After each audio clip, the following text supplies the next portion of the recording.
Hey traders from around the world, what's going on? It's Ricky Cadan back again with another real life stock review for Real Life Trading Australia. Hope you guys have had a sensational week. It is Hump Day Wednesday and let's take a look at some charts. But before we do, I'd just like to say thanks to everybody who has subscribed to Real Life Trading Australia. You guys are absolutely amazing, keeping this thing going. And if you haven't yet subscribed or become a member, come over to reallifetrading.com.au. Here's the link. I'll leave it in the description below, and you can join our trading rooms. It's very, very cheap, guys. Only $99 per month, and that's in Australian dollars. Monday, Wednesday, Friday, you get a whole hour with me where we talk about different strategies, and there's my little happy face right there. I am the head trader at Real Life Trading Australia. If you guys want a lot more knowledge and talk about a whole bunch of strategies that you could be implementing in this volatile market, head on over there and subscribe. Now, something we have been talking about in the trading room is this current trend that is being broken. So a lot of people saying this is doomsday, the SPY is going to fall off a cliff. I don't disagree with it, but I don't 100% agree. I don't disagree, but I don't 100% agree. I do think we will go lower. I don't think it's going to fall 70% like a lot of people do think. But as you can see here, just something to note is I'll look at this on a monthly chart just to kind of give you a broader picture. You can see here, guys, this trend that we have been creating since the GFC back in 2009. We have been following this trend line for quite some time. Now, back on the weekly chart, you can see we did break that trend line and are currently retesting. We are currently retesting. Now, this is not the first time this has happened in the markets. In fact, it has happened twice before. And if you have a look back here, after we had the dot-com bubble here, we had this nice little trend line continuation, beautiful trend line, and we did actually break this particular trend line here. We came up, retested, and then we rolled lower. We also had the same thing happen in the dot-com bubble, right? We did have this big push up, beautiful trend, continuation, and break. But as you can see here, we did, as soon as we broke, we did retest and we did fade lower. So, I mean, this is just my opinion, guys. I do think we will go lower. I don't think we're going to fall off a massive cliff. However, we definitely could see some lower lows in the overall markets. Makes a ton of sense. And if we just look at the shorter term moving averages, guys, take a look at the SPY. Now, we have been speaking about this in the afternoon room. A lot of people getting into some nice credit spreads up here, you know, taking advantage of this volatility, just scoring some premium for the week. And we have not yet closed above the 20 EMA. And what is also interesting about this particular move, guys, is if I just draw the Fibonacci extension right here, you can see we have not even come to a 50% retracement. So I'm not overly bullish just yet. We are most likely going to gap down tomorrow. We are just kind of squeezing in this range right now.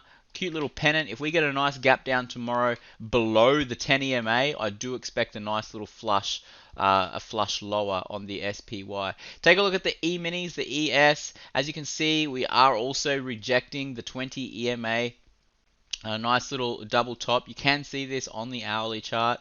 We are currently double topping and closing slightly lower, and the moving averages, the shorter term moving averages, are just about all to cross over. So I do think this is going to continue a little bit lower. Do we see a new low? Maybe. We'll wait and see. Most likely we'll get a little push down, push up, and then a roll back down. So keep your eyes peeled on that one. The volatility index, the VIX, as you can see, we have been pulling back. I did mention most likely we will come up, come back down, and then probably come back up again. So the VIX, most likely we'll see a nice little gap up at open. Shopify, beautiful, beautiful little consolidation here at the 50-day EMA. A lot of people, sorry, at the 10 EMA, a lot of people buying off this dip, thinking this is the time to start going long. If we get a gap down tomorrow, more importantly, below this particular level right here at 406, it is going to be Bear City. So if you are a day trader and you are looking for an amazing opportunity, keep your eyes on Shopify, guys. We could very well fill this particular gap tomorrow. So keep that in mind. MU, a couple of real life traders in the trading room here in Australia are taking advantage of the 50 and 52.50 credit spread, bear call spread for April 19th. So well done to you traders. They have that trade has already been placed, and that would be looking very, very nicely as we are currently starting to pull back. So well done to those traders. MU definitely needs to come back down and close this particular gap that we had at the end of March. So most likely we'll come down, fill that gap, and we'll probably consolidate a little bit longer. The longer term moving averages were still fairly away. And on the weekly chart, most likely we'll come back down to about the 200 simple moving average before we go higher. Let's take a look at the all odds. Now the all odds, somewhat of a Morningstar reversal pattern. I don't believe this is going to continue. I think this is just a rest.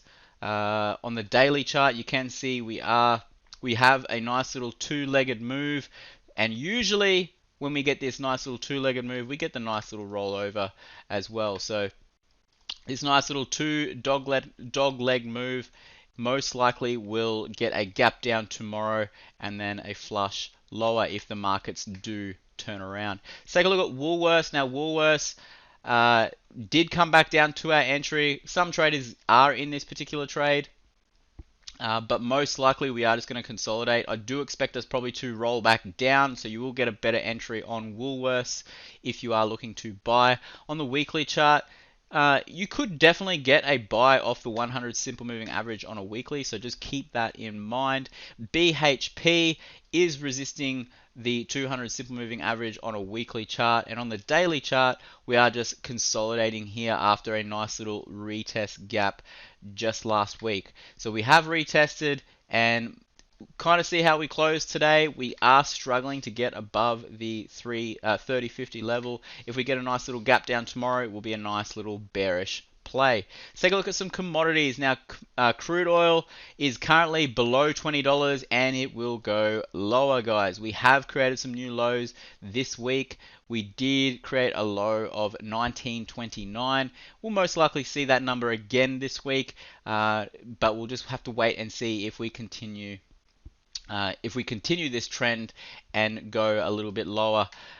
Very, very crazy to see crude oil becoming this low, but exciting times ahead for the future. Here's gold. Now I did mention back on this day that we will get a pullback to this resistance level. So if you did get a nice bearish play, that was a nice little 1R trade if you were following my analysis. Right now we are most likely going to consolidate for a little while, come back down to the 100 and then trade higher. And and last but not least, the Aussie dollar. If you can see on the shorter term moving averages, we are resisting the 20 EMA, and if we continue, which we should keep rejecting this particular price. We've got a lot of volume here, guys. A lot of people taking profits after this nice bullish move that we had. So most likely we will see a push lower back down to the high 50s on the Aussie dollar.